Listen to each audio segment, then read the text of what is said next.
People say this one line like it solves everything. Why don't you just bet less? Not quit, not stop, just bet smaller amounts or bet less often. And if you've struggled with gambling, that question almost feels insulting, even if it's coming from someone who loves you, because if it were that simple, you would have done it already. And if you've ever asked yourself, why can't I just put $25 down like a normal person? This video is for you.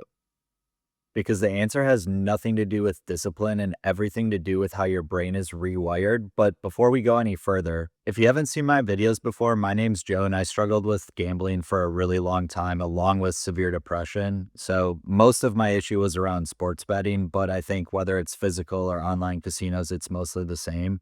And I haven't placed a bet since April 16th, 2024. I don't say that to flex sobriety or abstinence. It frankly isn't even that long compared to a lot of people that I know. But I do say it because I understand this topic from the inside, not from a textbook. Now, let me explain why bet less never works. If you ever tried to scale it back and felt nothing, you're not broken. Just stay with me here. Here's the first reason you can't bet less. If you've ever had a big win, your brain is already ruined for small bets. And once you felt the dopamine hit of a four-figure win, a five-figure swing, or digging yourself out of a massive hole, $25 doesn't do anything for you anymore. It doesn't excite you. It doesn't calm the nerves. It doesn't quiet your thoughts. Your nervous system has already learned what real stimulation looks like. And once your brain has experienced that level of dopamine, it doesn't go backwards willingly. And that's not even the most dangerous part. Here's the trap that gets people way deeper than they realize.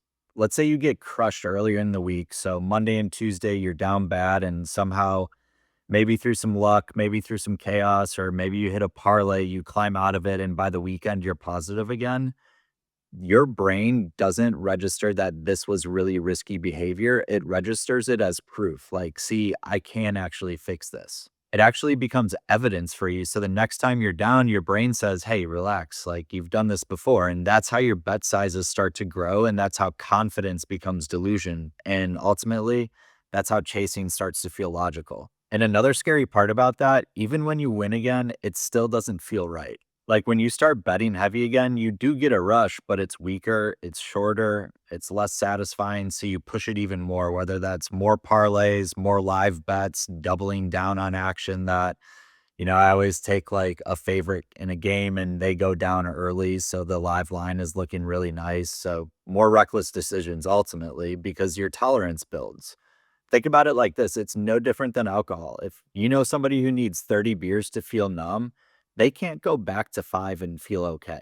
5 beers doesn't shut off the noise anymore, and it's the same with gambling. Once your brain learns this is how we escape, it demands more. But let's get to the part that nobody wants to talk about. A lot of times, gambling isn't even the real problem. It's the solution to something that maybe you don't understand yet. For me, it was depression. For others, it's anxiety, loneliness, shame, trauma, pressure, stress at work, feeling empty or directionless.